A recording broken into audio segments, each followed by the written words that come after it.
in opening, I would suggest that we've demonstrated admirably how abysmal as a council we are at managing our properties. There hasn't been a rent review on some of these properties for many years. The last rent review, the last change in rent on the two properties in question actually put the rent down from £650 to £600 a month because, as in line with council policy, council employees were in there. They took up residence, so therefore it was reduced. When those council employees left, we didn't put it up. As it stands at the moment, if I was a tenant in one of our flats, I would feel outraged at how cheaply people can get a 3-bed, semi-detached property where they're paying, in effect, only £50 a month more than me in my 2-bed flat with no outside facilities. I think it is scandalous.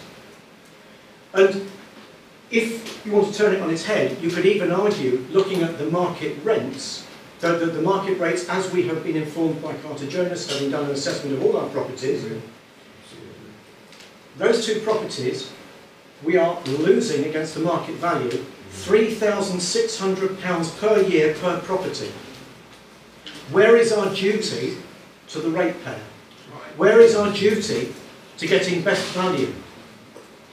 If, as been touched on before, we were looking at social housing, then we'd also need to look at the personal circumstances of each of the tenants. But before we did that, we would have to register as a social housing provider. And I would suggest that people who are interested can go on the internet and see just how many hoops you have to jump through for that, and also what the risk is for us at some point in the future having to allow them to purchase the property at a reduced rate. That doesn't mean that we should be against social housing, but it does mean we need to consider the implications for what we are at the moment, a small council with a small number of properties, and whether or not it is therefore worth the overhead of going for social housing status. Also, if we do get registration as social housing providers, we have to give, by legislation, priority to certain types of tenants. And that's laid down quite clearly.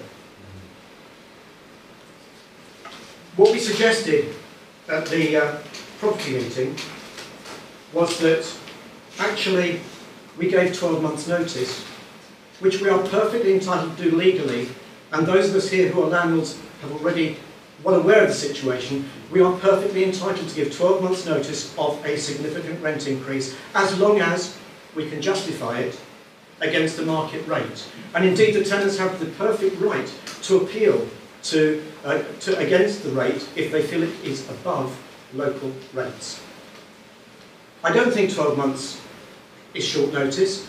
If anything, they've had several years of underpaying what they should have been paying. That's their good fortune and our gross oversight.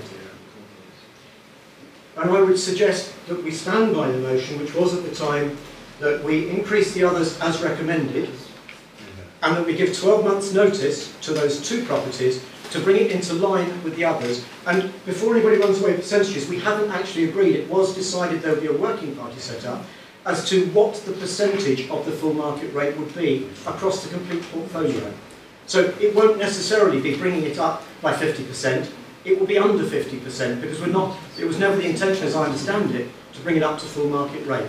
But I would suggest that we leave the resolution as it is, and also that we, as a matter of urgency, get the working party together to agree what that percentage should be.